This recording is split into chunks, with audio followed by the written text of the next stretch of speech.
What's going on, everybody? Josh Engleman here for Stokastic.com, back with the process for Monday, August 15th. Lots to talk about through the weekend, so buckle up. We're going to bounce into all sorts of different stuff, and then we'll take a look at today's baseball contest. Nothing too crazy. Not a lot going on in the sports world for today. Tomorrow, we'll take a look at the PGA contest for Thursday. I'm also on the PGA strategy show tomorrow, so that should be fun. Short week this week, actually. There's only going to be 3 of these. I don't know what's on my eye. There's only going to be 3 of these.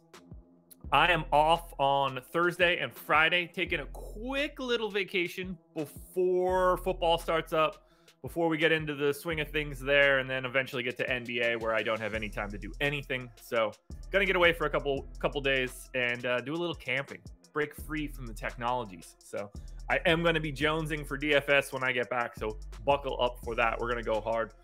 Anyway, hit the like button, subscribe to the channel, hit the notification bell so you know when everything goes live. Follow me on Twitter at Josh Engleman.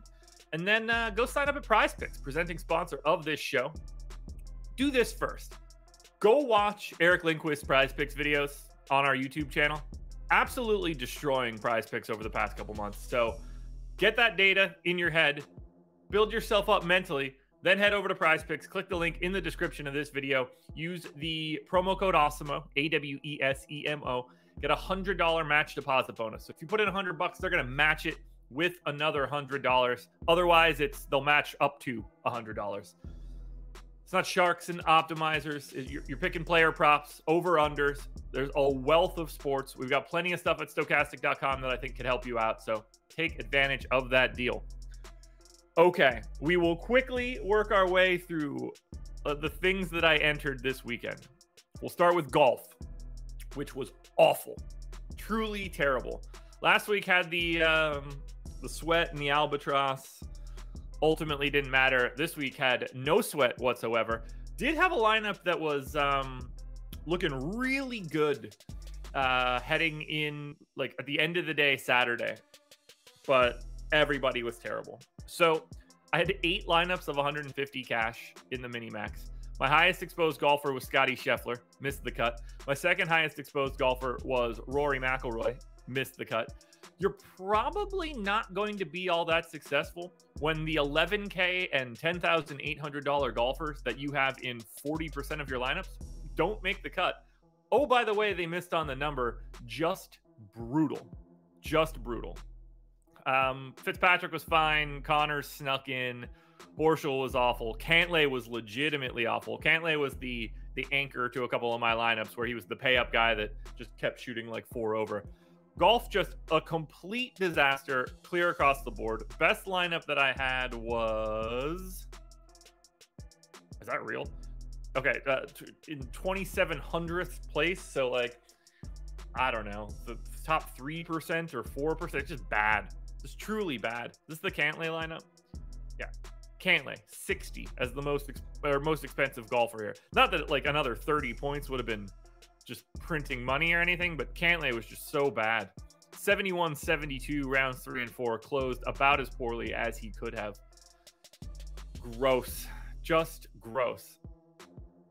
Just gross. So golf was bad. We'll say that. It happens. That's golf. Moving on to the next week. MMA.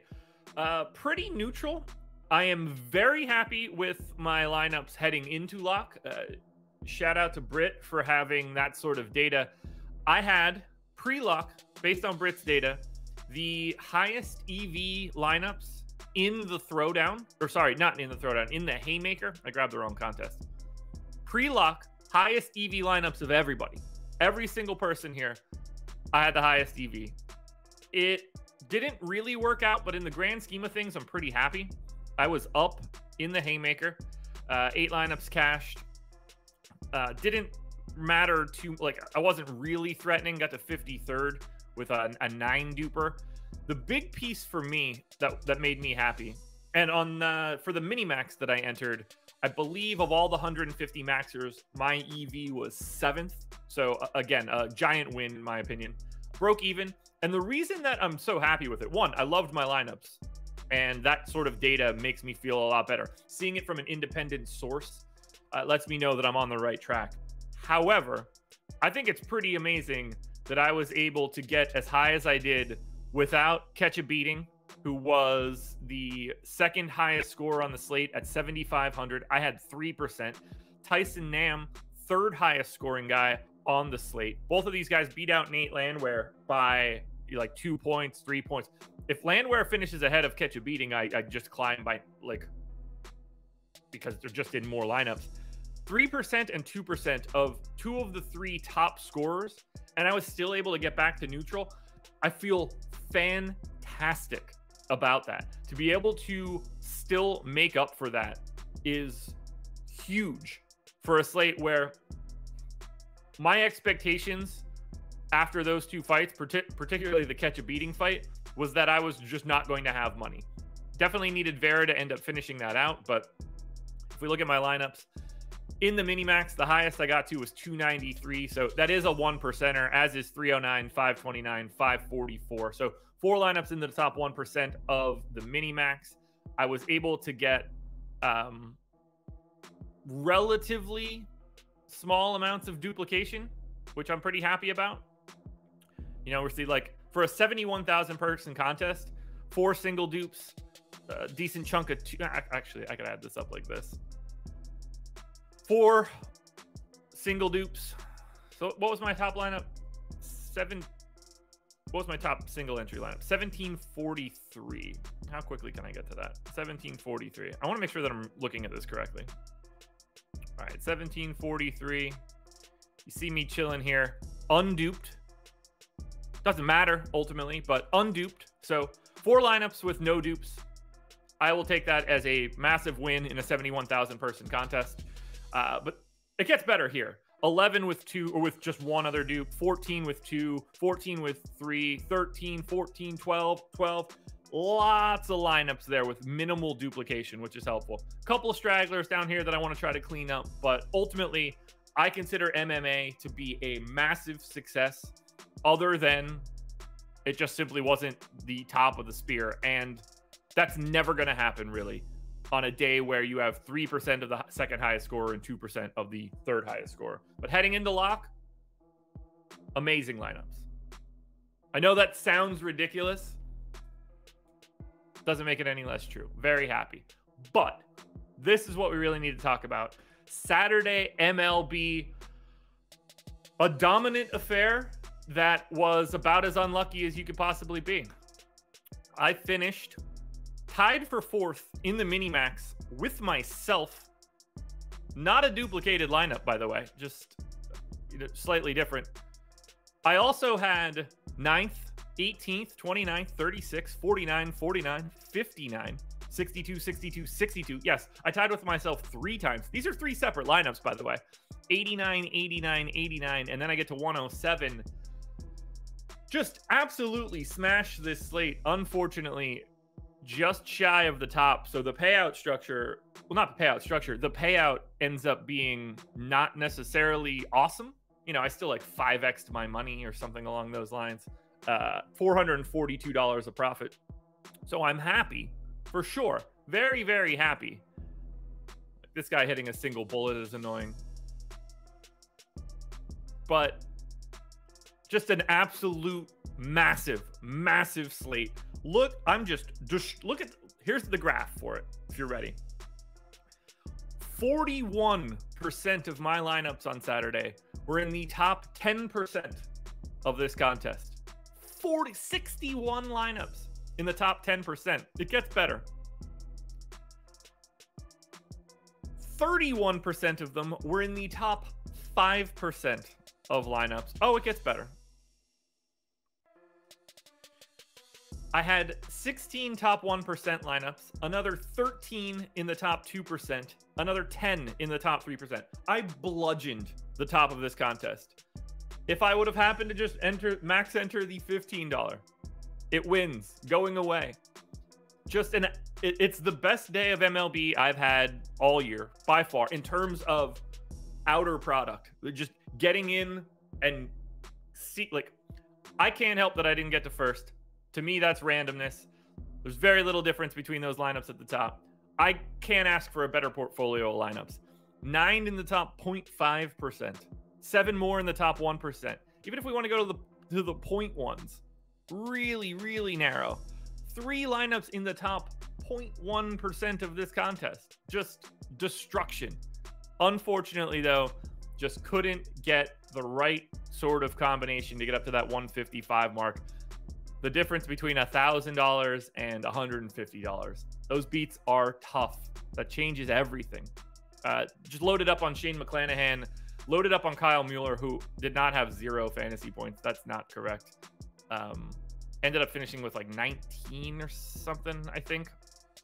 He was under projected across the industry, and I'm very happy with what I ended up. I told everybody in our Discord that I thought this was the case. Kyle Mueller had like a 30-something% K rate in AAA. He's an actual prospect. I have no idea why he was projected as he was, but I smashed him, and it paid off. So that was the best baseball day that I had. Happened on Saturday. Tampa and Atlanta stacks were the drivers. Little bits of other teams were able to sneak me in there, but I had just a ton of Tampa, a ton of Atlanta, a ton of Toronto. I basically lock buttoned Shane McClanahan. Kyle Mueller was essentially the same, 73% owned at 73% in my lineups at 15% ownership.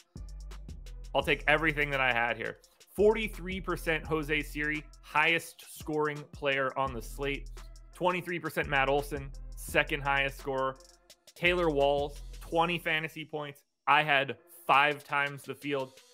Destroyed this Saturday slate. So for as bad as PGA was, MLB was the opposite. It was just that great. MMA, basically a break-even day. However, the best lineups in the 20 max of anybody in the industry, and 7th in the mini max pre-lock. I got my money in with as close to the best hand as I possibly could. That's all I could really hope for. Baseball contest now. We can close this out. Don't forget to hit that like button if you can. Not much going on in baseball today. 10-game main slate. I might try to get into a late slate as well. I don't have a ton of time. Got to do all the sort of packing and stuff for camping. You guys know what's at the top. Relay throw, $15 to get in. $22.50 to max. 46 times your buy-in if you have a random 1% lineup. Power Alley looks good. Batter's Eye looks good. As per usual, the 4-seamer is going to be the contest you're looking for. 20 entries, $80 to max it. Going to be the softest competition. 50K prize pool today. So that's basically the best that the 4-seamer gets, except for the weeks that they're running like random, like mega 4-seamers or something like that. The $1 mini max looks great. Part of me wanted to enter that. Part of me also wanted to do 75 into the mini max, the smaller mini max, and then hit the 4-seamer. But I'm still trying to stick to that $100 threshold in the video, unless it's like a for sports like this. Like if it's golf, I'll go up to like 150 just because it's once a week. But anyway, I registered for the mini max, I registered for the base hit, and I registered for the chin music. Is the chin music a good contest? No. Do I just simply have more money to go around and want to play it? Yes.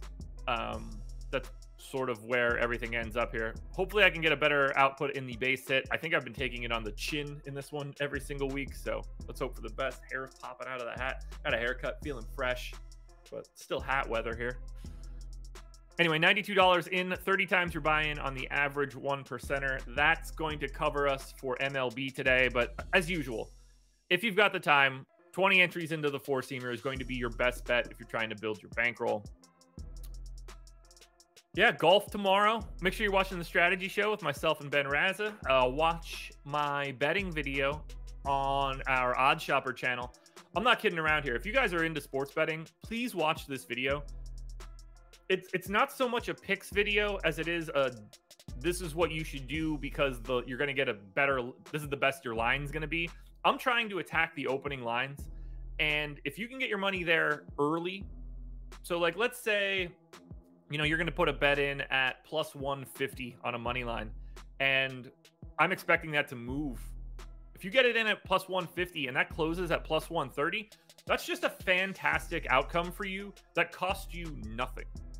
Like, it's just the right play to take that sort of edge. So my recommendation is try to watch these videos. I'm giving out 2 or 3 picks every single night. trying to attack openers and beat the line movement. And I'm seeing it every single night, particularly on totals that are moving a half run after I put that line in. Run line bets that are moving from like, plus 130 to plus 110 as we get closer. We're getting a bit of value back, and I think that's going to be really helpful. Plus, great deal from BetMGM. But anyway, that's it. Monday in the books. Only 2 more of these this week. We're not going to be here Thursday. We're not going to be here Friday. Maybe Wednesday, if we can, we'll take a look at the MMA contest for Saturday. Big UFC pay-per-view that unfortunately I'm going to miss. Anyway, thanks for watching, guys. I appreciate you all. Good luck tonight on everything you're doing, and shout out to Prize Picks. Peace.